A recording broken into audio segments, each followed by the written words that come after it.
So let us start with introduction to the power electronics.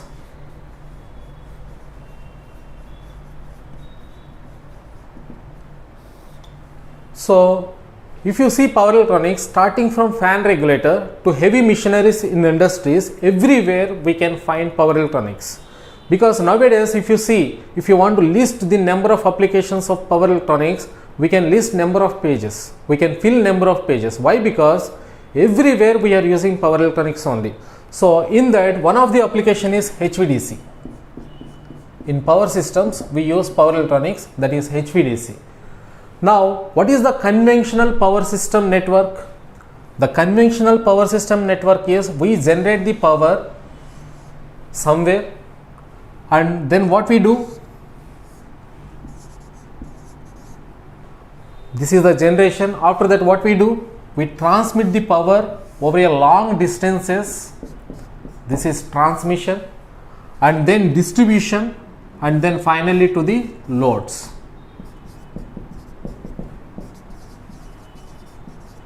So this is the conventional structure of a power system. So in this, if you see the transmission and distribution losses,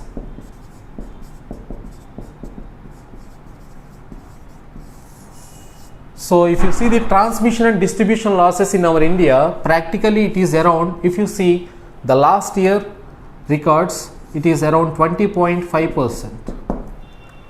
So for suppose we are generating here at this end, we are generating some 1000 megawatt. Okay, in this generating station we are generating 1000 megawatt. Almost how much we are wasting? We are wasting 20% in the transmission and distribution only. So how much power it is coming here? Then 800 megawatt only. So this is, for example, I am taking. This is one example I am taking. If you see in our India, what is the generation capacity? In our India, the generation capacity is almost 4 lakh megawatt. The generation capacity is almost 4 lakh megawatt. We are generating this much of power. For suppose if you are wasting in that, we are wasting 20% of power. How much we are wasting in this? Then 20% means we are wasting around 80,000 megawatt. When you compare with the generating capacity, we are wasting 80,000 megawatt in the transmission and distribution only. Whereas in the developed countries, for suppose if you see United States or maybe European countries, if you see there, the transmission and distribution losses is around 6 to 8% only. 6 to 8% only. It means when you compare with India, India has more transmission and distribution losses. Now, what is accounting for this transmission and distribution losses? Why it is more in India? There are so many factors. In that, one of the factor is the technology that we adopt. The technology that we adopt and power theft. Power theft, and then the reactive power compensation.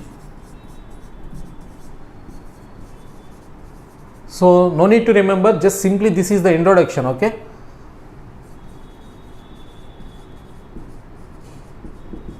so there are so many other parameters will account into this transmission and distribution losses.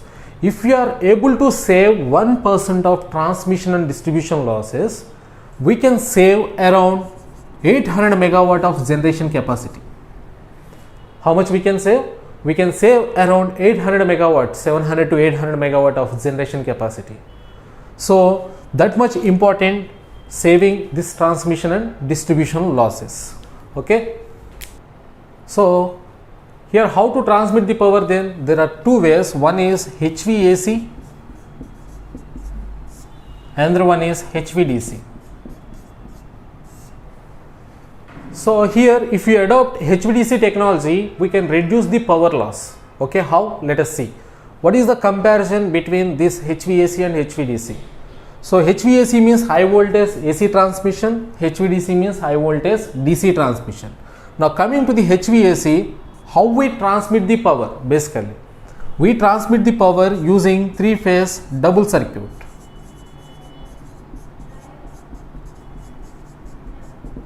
Three-phase double circuit. Three-phase means A, B, C, 3, and double circuit means how many conductors? 6 conductors. And again it is a bundled conductor, so the number of conductors that we use in case of HVAC is more. So if the number of conductors are more, then the volume of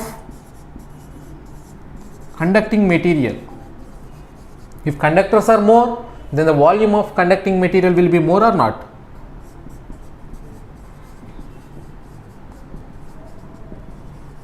Is very high. So volume of conducting material is very high, then what about the cost? Cost is also very high. And the number of conductors are more. To carry those conductors, what should be the tower structure? Because to carry the conductors, we need to build the towers. So to carry more number of conductors, what should be the structure of the tower? It will be complex. Okay, so here the tower structure is used.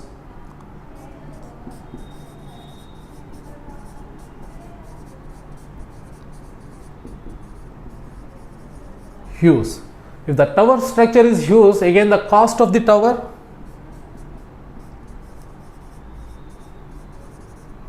is also very high. So this is coming to the HVAC. In case of HVAC, we generally transmit the power using three-phase double circuit, and here because of that these many things happen. Now coming to the HVDC, if you see the number of conductors that we use,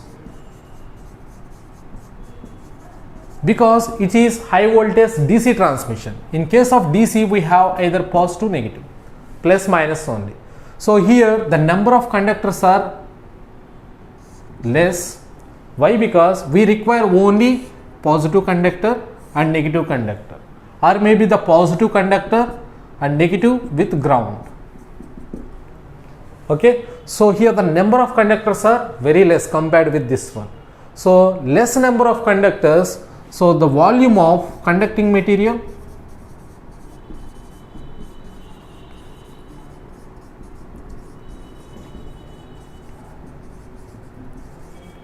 is less.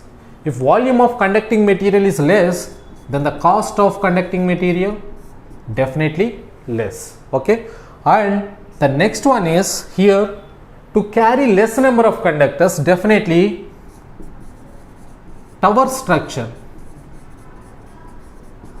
is small. Definitely to carry less number of conductors, what should be the tower structure? It is small only. If the tower structure is small, then what happens to the cost? Cost is also less.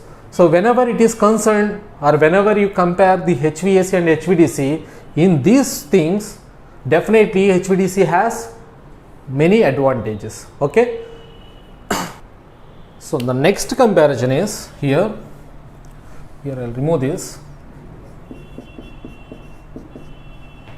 HVAC and HVDC. So after comparison, we will see where power electronics exactly used. Okay, so here coming to the HVAC, because it is AC, alternating current. So in AC, definitely there is a effect of inductance. Here simply I'll write like this: the inductive and capacitance effect. Okay, so whenever it is AC, definitely there is a inductive and capacitance effect. Whenever this effect is there, if this effect is more, then the length of the transmission line gets affected. First thing. So whenever there is a inductor and capacitor, then the reactive power compensation is required.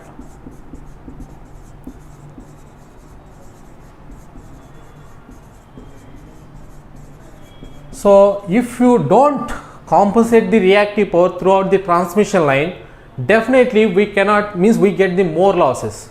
So whatever account we have seen that 20%, 5%, this is also one part of it. one part of that. Okay, so the reactive power compensation is much required throughout the transmission line. Because of that, because of what? This inductance as well as capacitance. And whereas in case of HVDC, because for DC network, for suppose if I give DC to the inductor, then what happen? Short circuit. The capacitance, what happen? It is a open circuit. For DC, always the inductor is short circuit, capacitor is open circuit. So because of that, what happens here? No effect of, that is the main advantage here. No effect of L and C. If there is no effect of L and C, there is no restriction on the length.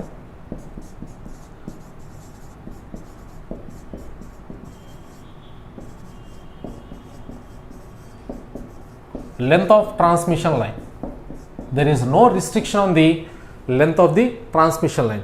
If there is no effect of inductance and capacitance, definitely there is no reactive power compensation. So if there is no reactive power, definitely we can transmit the huge amount of power at very high voltage levels over a long distances or not. So when you compare these things, when you compare between this HVAC and HVDC, definitely HVDC has good advantages, many advantages. Okay, so and one more thing, because of this inductance only, we have inductance and capacitance. We have here mainly that skin effect, that is AC. In AC, what happens basically, all the current takes, this is the conductor. Okay, so this is the conductor. Because of AC, what happens actually, all the current takes the surface of the conductor. So because of that, uneven current distribution throughout the conductor. This is the conductor. Okay, so this is the conductor, uneven current distribution. Okay, so here because of that, that is what called skin effect. So in AC we have skin effect and we have proximity effect. This is because of the inductance, and we have Ferranti effect.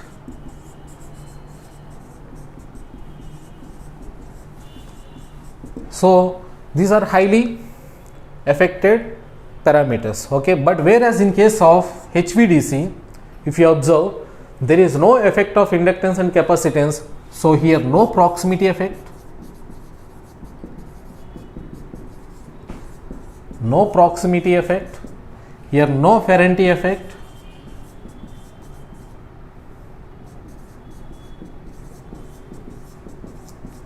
because no inductance, no capacitance, no proximity, no Ferranti effect. And in case of DC, the current distribution is even.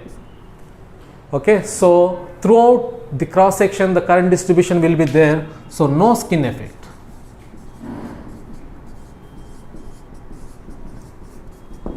What is the disadvantage of this skin effect? Because of this skin effect, what happens basically, the resistance of the conductor increases. Okay, so because of this skin effect, the resistance of the conductor increases, because the current is taking only the surface of the conductor. Okay, uneven. So because of that, RAC is more. Here no skin effect, what happens to the RDC is less. Now if you see the comparison, because of this skin effect, RAC is basically around 1.5 times of RDC. If the resistance of AC network is more than the resistance of DC network by the factor 1.5, which is because of what? Skin effect. So because of that, what happens to the I2R losses here? The power loss will be more or not? The resistive power loss will be more. Because of that only, the transmission and distribution losses are more. So the I2R losses are more, but in case of here is less. Why? Because the resistance of DC is less compared with AC. So because of that, the resistive power loss is less. Okay, the resistance of the conductor is less and the power loss is less. Okay, so here what happens to the I square R losses is more, but here I square R losses are less.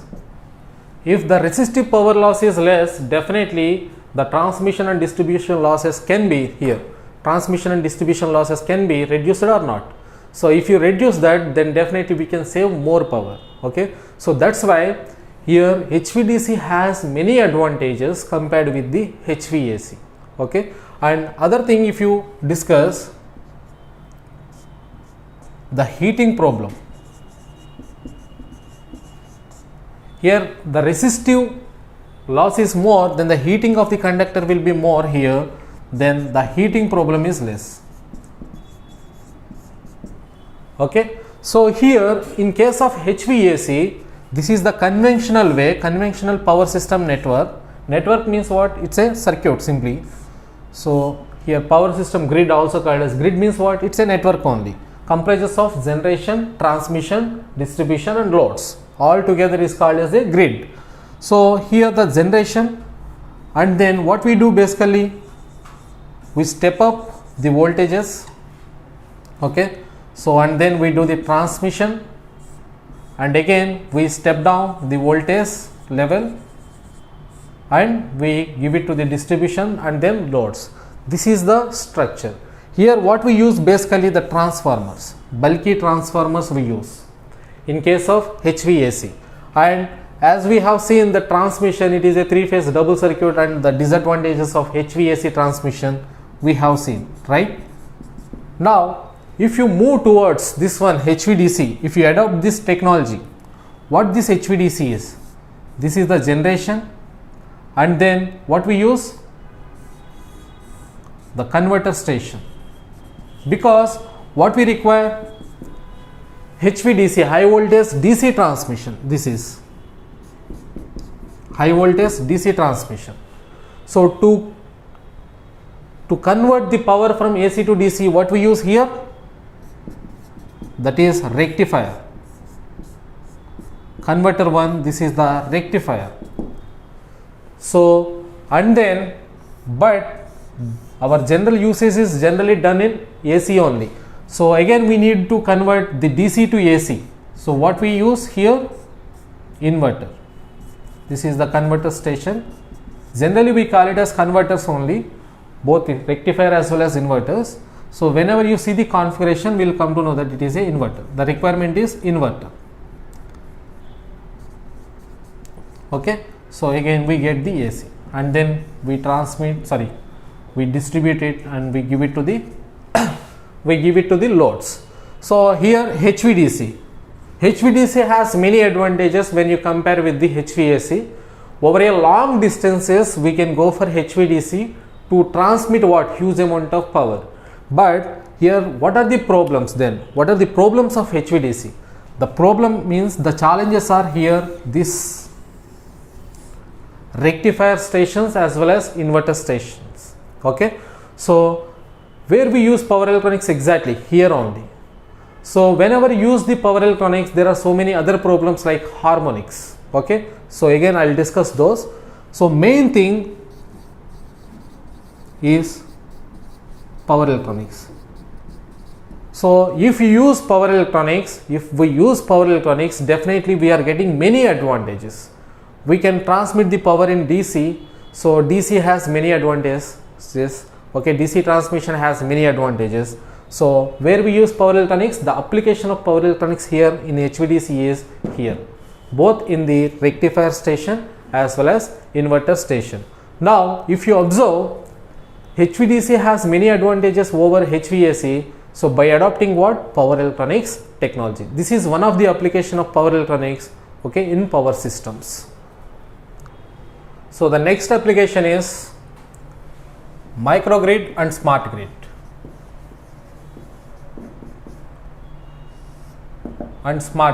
Okay, so coming to the microgrid, as I mentioned, grid means what? It's a network. Basically it is a Indian grid, comprises of what? Generation, so many generators, then transmissions, and then we have loads. This is completely a grid. Again this grid into north grid, Okay, south grid, western grid, east grid, northeast grid. It is divided again into different regions. Again in this region, Andhra Pradesh, okay, so Telangana, we have Karnataka, Tamil Nadu, Kerala. So these are the states. Again, state grid. So grid means it's a network comprising of what? So generators, transmission network, distribution network, and then loads all together. Now coming to the microgrid. What is microgrid? Nowhere it is mentioned here microgrid. Then what is microgrid? So microgrid means the name itself, it is a small grid. Okay. So what is the conventional power system grid here? This is the generation, then the transmission, and then load.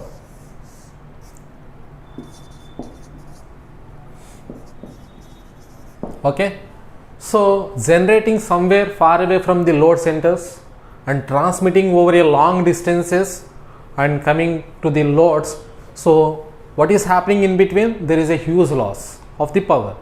First, suppose if you are able to generate your power here itself at the load center itself, then what happens? If you are able to generate the power at the load center, if you give it to the load, then we can eliminate all these losses or not? We can eliminate all these losses. So according to Electricity Act 2003, there is a liberalization in the generation, means anyone can generate the power except hydro. We can generate the power and we can sell the power. Okay. So here at the load center, for suppose if it is a community of some 400 or 500 houses. So if this community is generating their power here itself and giving to the load, then what happens? We can eliminate all these losses and we can simply eliminate the burden on the grid. Is it correct or not? So this small generation 2 kilowatt to 2 megawatt, this small generation, and this is a small transmission, we can call it as load. All together it forms what? It forms simply a microgrid. So because of this microgrid, there are so many advantages, like less number of losses. We can incorporate here what? Distributed sources. This is also called as distributed generation. So distributed generation means what?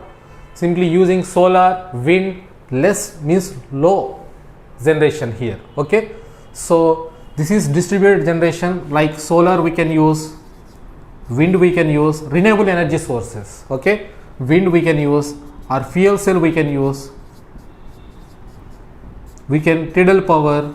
Okay. So wherever it is applicable there, tidal power. Likewise, using these sources we can generate the power and we can utilize at the load only. For suppose if the load requirement is 200 kilowatt, let us assume, but how much we are generating is simply, for suppose, 400 kilowatt.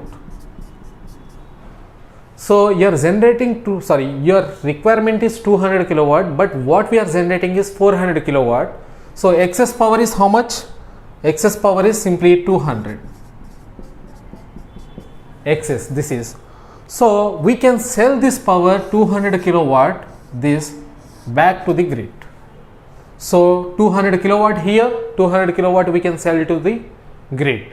So for suppose your requirement is 600 kilowatt, but we are able to generate only 400 kilowatt, then what we do?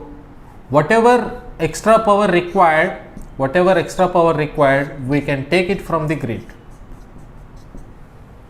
So because of that, there is a two-way power flow. One is either we can give back to the grid or we can take from the grid. Is it correct or not? So it is a bidirectional power flow.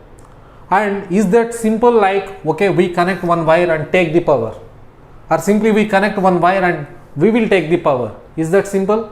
No. So definitely there should be a so in order to sell the power, in order to get the power, or in order to buy the power, there should be a definitely communication between Okay, there should be a communication between what? Between this grid operator and the load. This is the communication. So by adopting this communication technology into the power system, then the overall system becomes smart. Why? Because whenever you adopt the communication technology, there is a communication between the grid operator as well as the load, as well as in between whatever problems are there, that can be identified easily. Okay, so automation can be adopted here by using this communication technology. So once we adopt this communication technology into the power system network, then the whole grid becomes smart grid. Okay, so microgrid means what? Small generation. Okay, so transmission, and we can use it to the load. Here we can incorporate, means we can generate the power using distributed sources like renewable sources like solar, wind, fuel cell and other sources. Okay, using these sources we can generate the power and we can utilize it here. And this is a two-way, means bidirectional power flow. Either we can give it to the grid or we can take from the grid, but that happens only through what? In order to give it to the grid or in order to take from the grid, through what? Power electronics only. Bidirectional power flow converters must be connected to happen this. Okay, and again here whatever generation that we are doing, that we are adopting, like solar is what? It is a DC power generation. It will generate the power in DC form. But what is our requirement? Load requirement AC. So if it is a solar, for suppose, it will generate in the form of DC, but what is our requirement? AC. So what should happen here? There is a necessity of converting from AC to DC or not?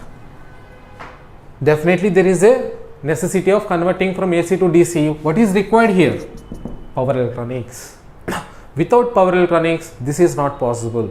Okay, so microgrid mainly adopts what? Power electronics technology only. For suppose, if you consider wind, is the wind constant all throughout the day? Definitely no. There is a variable wind like this, right? So sometimes it will be more, sometimes less. Okay, but what is our requirement here? Let us consider this is the load. What is the requirement? Here we require a regulated power, means constant. But what we are having here? Variable. Variable wind means variable power. So in order to get the regulated power from the variable power, what is required in between? Something is required. Okay, some static equipment is required. That is what? Power electronics only.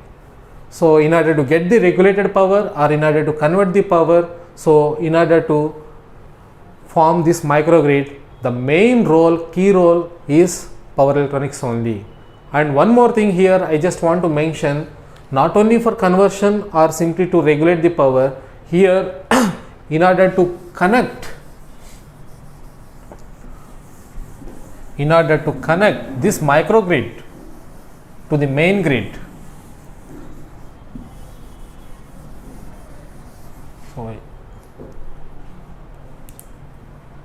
so this is the conventional grid, right? So this is what? Microgrid. So this is what? Microgrid. This whole thing is called microgrid. So here in order to happen the bidirectional power flow between the grid and microgrid, here there should be a connection between these two, right? So here if this microgrid is connected to the main grid, we call it as it is a grid connected mode. In the grid connected mode, there is a necessity of controlling the power,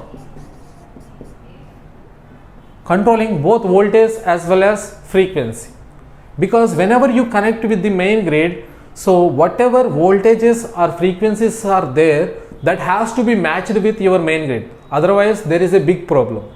Okay, so we need to control that first thing. So for suppose whenever it is operating like this, means we are not connecting with the grid, it is operating in islanding mode. So there are two things that is there. One is grid connected mode and another one is islanding mode. So what I am saying actually, the microgrid can be connected to the grid. That mode of operation is called as grid connected mode. In that mode of operation, we need to control the voltage as well as frequency. Okay, and so that there is no problem. In case of if the microgrid is disconnected from the main grid, if it is operating alone, this is called as islanding mode. In this also, we need to control voltage as well as current, which is supplying to the load. Okay, so for all these grid connected mode as well as the intentional islanding mode, what we require is mainly power electronics. Without power electronics, it is very difficult to control this. Without power electronics, it is not possible. Okay, remember that. So power electronics play very big role or key role in microgrid technology. Now the recent trend, if you observe, in European countries is already happening. Okay, so in future also in our India, you will find more number of microgrids. Okay, so in the microgrid technology as well as the smart grid, the main thing is power electronics only. Okay, so this is what microgrid and smart grid. And one more thing, I have published two papers, two IEEE papers.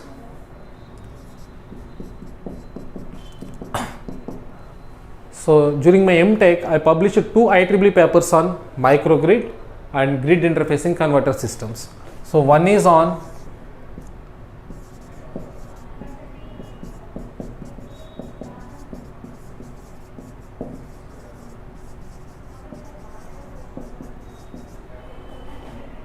I am not writing the whole title, simply I am writing what exactly the main thing. So I have published two IEEE papers on, one is grid interfacing converter systems and second one is I have published on microgrid. Okay, so in that microgrid, grid connected mode and intentional islanding mode. So I have published two IEEE papers, you can search it in IEEE Explorer. Okay, so this is about microgrid and smart grid. So the next application is last one, this is switch mode power supply. Okay, so your mobile charger, okay, recent chargers if you see, those comes under the switch mode power supply. So first, before switch mode power supply SMPS, first let us understand what is regulated power supply.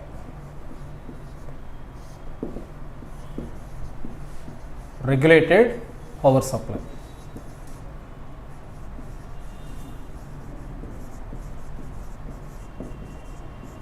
You might have seen in your EDC lab and other laboratories. Okay, so there is a regulated power supply changing from 0 to 30 volts, something like that. Okay, so in that regulated power supply, what exactly the circuit is inside, not the whole circuit, main components.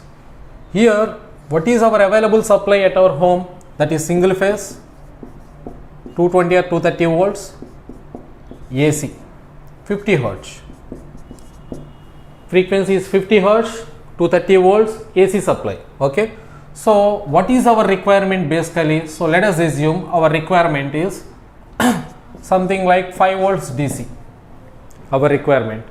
So here available is 230 volts, 50 hertz AC and requirement is 5 volts DC.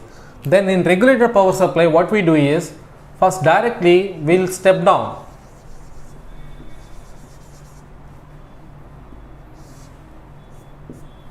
Directly we will step down from 230 volts to, for suppose, let us assume 9 volts, AC 50 hertz. What is this? This is a transformer. By using step down transformer, simply we are just stepping down the voltage from 230 volts to 9 volts, still it is a AC only, right? So then what we are doing is, here we are using the rectifier.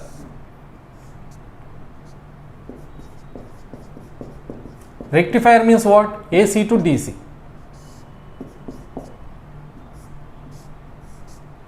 So diode rectifier I am using. So what it will do is basically it will give full wave rectifier. Let us assume full wave rectifier means output will be like this only, right? Full wave rectifier means output will be like this only, right? So this is the peak value, also called as pulsating DC. But what we require? DC. DC means what? DC means it should be like this. Okay, so to do that, just we are using filter capacitor.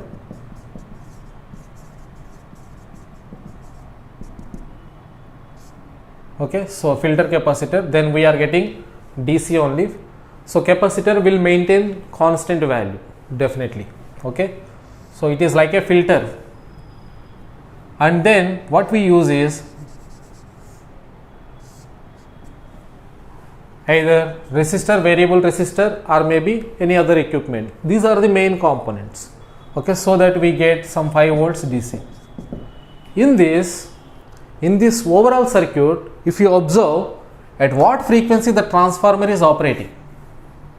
Here the input supply is 230 volts 50 hertz. At what frequency the transformer is operating? At 50 hertz only.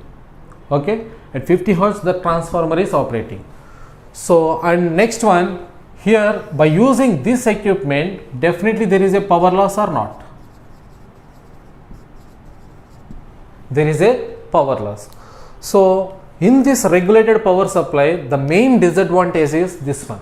Why? Because one important point we should understand here, if the operating frequency of the transformer or frequency of the transformer is high,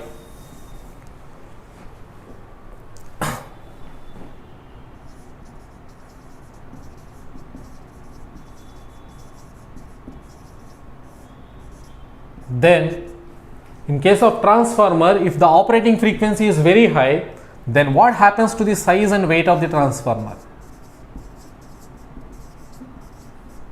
Is very low. If the operating frequency is very high, then the size and weight of the transformer is very low. So that's why if you see the high frequency transformers,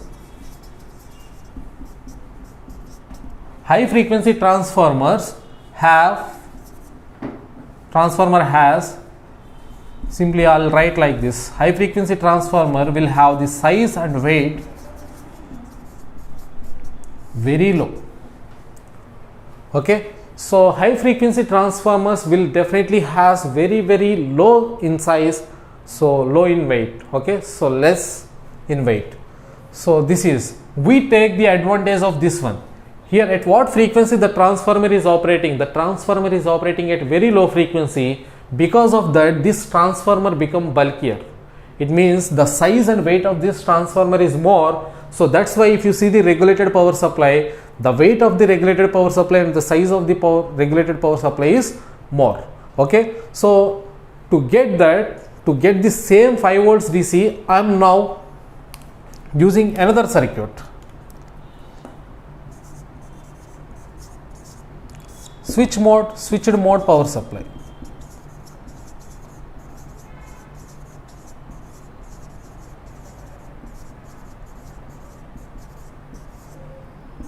Here also I am just mentioning main components. There are so many other components also.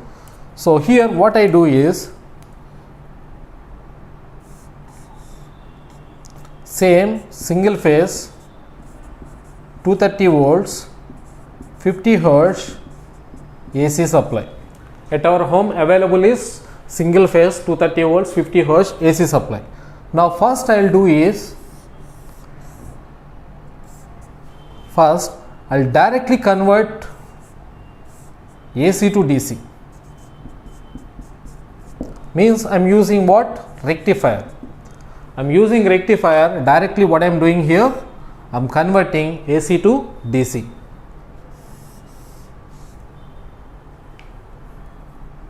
So AC means what? In our terms, it is like a sinusoid. Here DC, if you use the rectifier, you will get like this. Okay, we are converting directly this one. Then I will use the filter capacitor. So once we use the filter capacitor, then this pulsating DC becomes constant. Okay, pure DC. Now it is pure DC. Now what I will do is, here I will use the transformer now, but not directly transformer, because the transformer doesn't work on DC. So what I will do is simply I will connect a switch.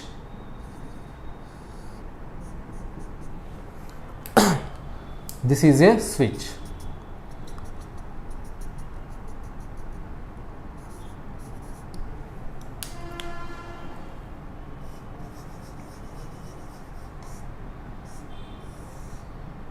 This is other filter circuit.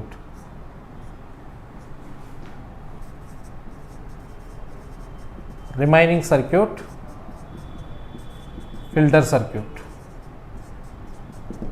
Okay, so there are so many other components, but main components I am just drawing here.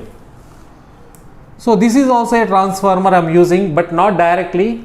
Through what? Switch. If the switch is on, if the switch is closed, then only there is a power supply. Then only there is a closed circuit. If the switch is open, is there any current flow?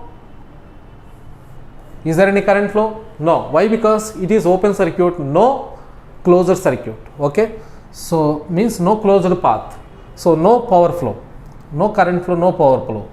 Okay, so whenever the switch is on, then only the transformer works, because the transformer is directly connected to the switch. The switch is on, then only transformer works. The switch is off, transformer won't work. Okay, so it means we can do on off, on off, on off, on off. Means if you do that, on off, if on, then only power supply. If off, no power supply. If on again, power supply. If off again, no power supply. So it means it is not like a pure DC. Okay, so it has the AC components also. It is pure DC, but it is DC plus AC ripples also.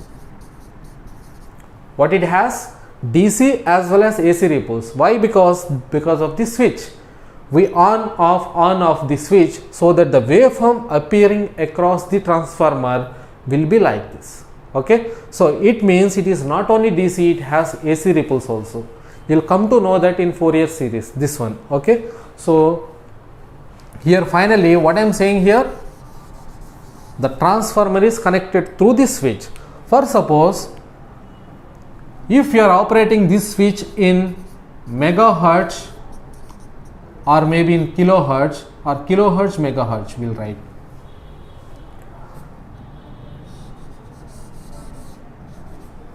Switch. If you are operating this switch in kilohertz or in megahertz, tell me, if the switch is operating in kilohertz or megahertz, at what frequency the transformer operates?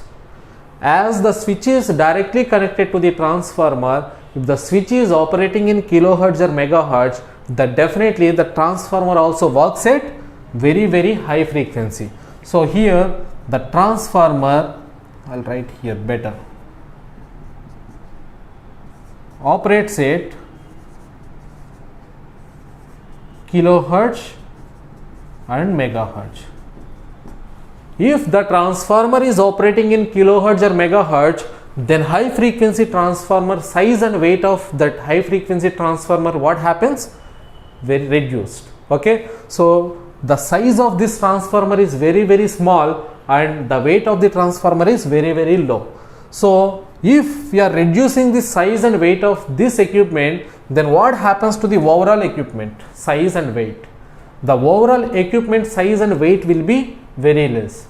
Why? Because if you see the other equipment, you may think that I have drawn big, so the equipment will be big. No. So in the recent technologies, means because of the advancements in the power electronics, the size of this rectifier module of this much, very, very, very low, or okay, very, very small in size. Okay, so the size of these other equipments are very, very small. Only the weight and size of the equipment is because of transformer. If you are able to operate your transformer at very, very high frequencies, then we can reduce the size and weight of the transformer. That we are taking advantage here. But the transformer alone cannot operate at high frequencies. Why? Because here the supply is DC. Then how to apply high frequency signal to this one? By using what? Switch. Because the switch is directly connected to the transformer. If you are able to operate this switch in kilohertz and megahertz, then we can operate our transformer in kilohertz and megahertz. Okay, so here tell me, after this definitely, okay, because of other circuit we will get again here DC only, 5 volts DC, maybe 5 volts or 10 volts or maybe 15 volts, your requirement, but simple example I am taking 5 volts. Okay, so here because of this transformer we are reducing the size and weight of the total equipment. Can you please tell me, in this circuit, what is the heart of this total circuit?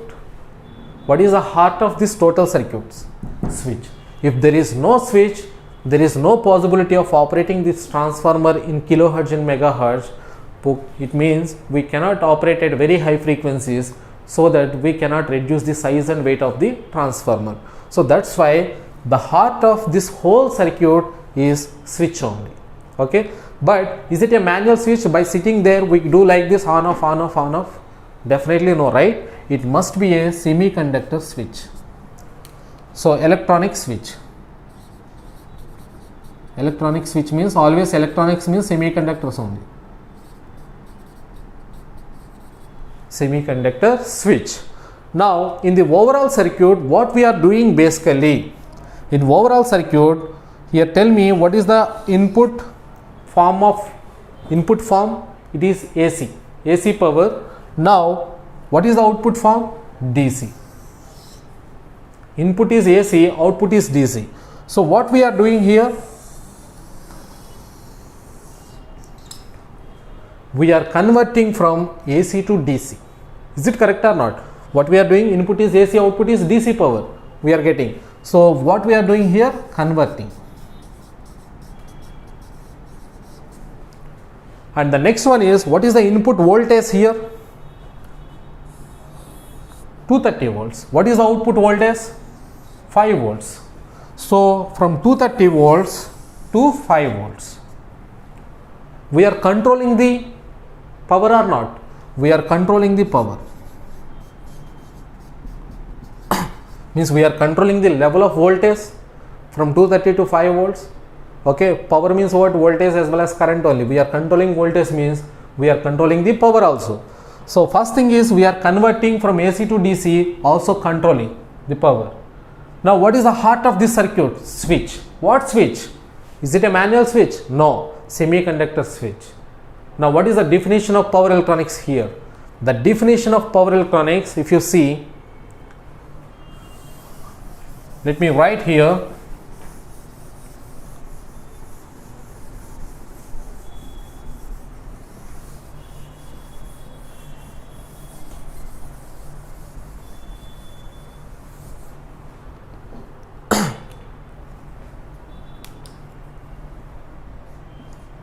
The definition of power electronics you can define directly. Here the application of semiconductor switches, because without switch this is not possible. Okay, the application of what switch? Semiconductor switches. Okay, so first let me define directly. The application of semiconductor switches for what? For converting and controlling of electrical power in an efficient way. Is there any power loss? Very low power loss. Okay, so basically the definition of power electronics is the application of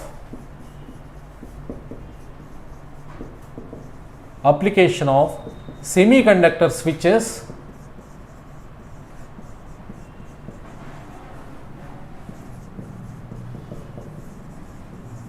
for converting and controlling of electrical power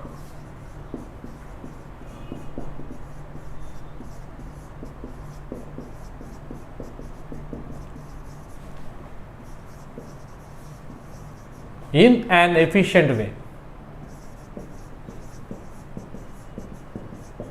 In an efficient way is called power electronics.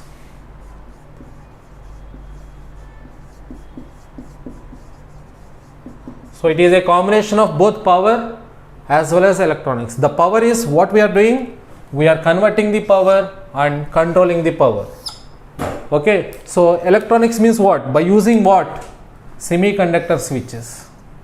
So that's why this is what called power electronics. So in an efficient way, that is very much required. If there is no efficiency, then we are not going to this equipment instead of that RPS. Okay, so this is what the definition of power electronics. Now tell me, what is the heart of power electronic circuit? The heart of power electronic circuit.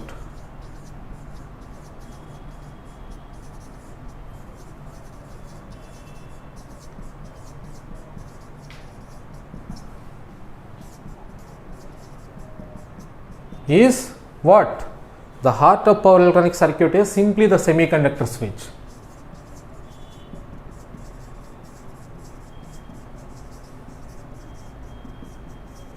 Okay, so this is what the heart of the power electronic circuit.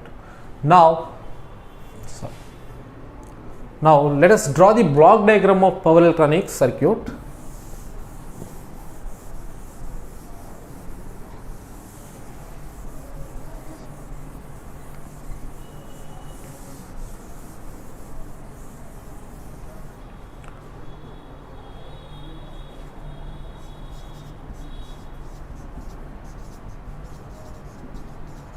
Means how the power electronic circuit looks like broadly. Okay, block diagram I am simply drawing.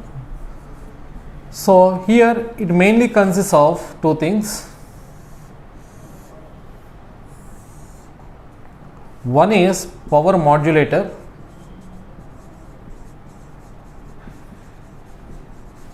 Power modulator means it mainly consists of switches.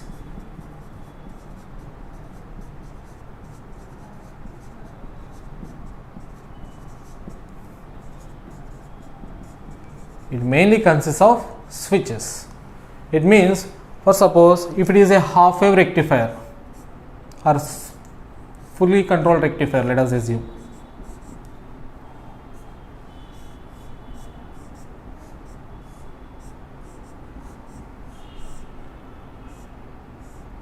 This is basically fully controlled rectifier, right?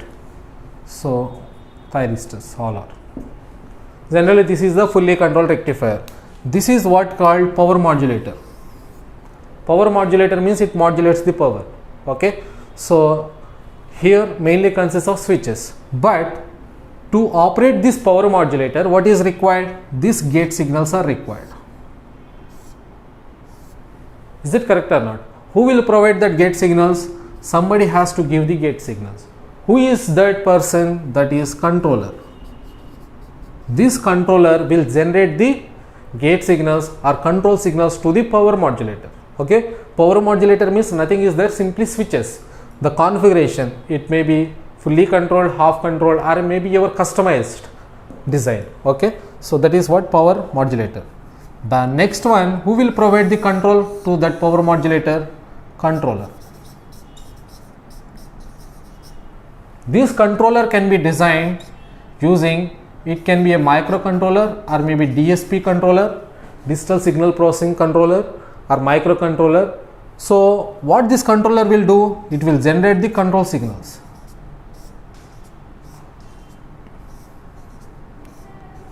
So will it generate automatically? No, somebody has to program it. So according to your requirement, how will you understand your requirement is fulfilled? That is, this is the output. From output we need to sense, okay, whether requirement is fulfilled or not. So we will sense that and we'll give it to the controller, and inside we program it. Okay, so this is what my requirement, but we are getting this type, we compare it and we generate the control signals or gate signals, we can call it as, that's better, gate signals, because it is power electronics, no, we call it as gate signals.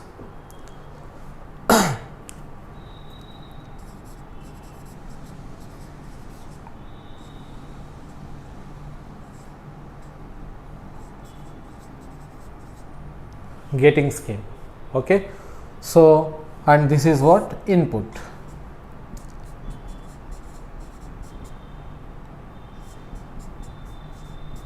This is output.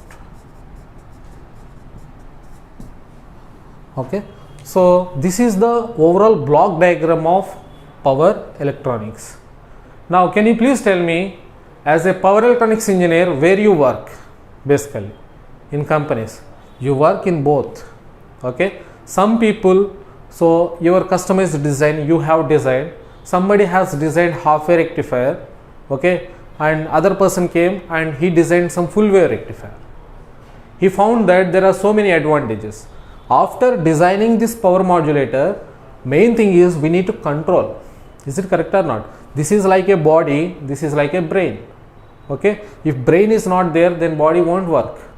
So here, after designing this circuit, this is also important, because what is your requirement, with what configuration we get our requirement, so that is also important. So we have to design this one, not this one means not only this, maybe other configuration also. And this is also very important by generating gating schema, or simply the gating signal using different controllers.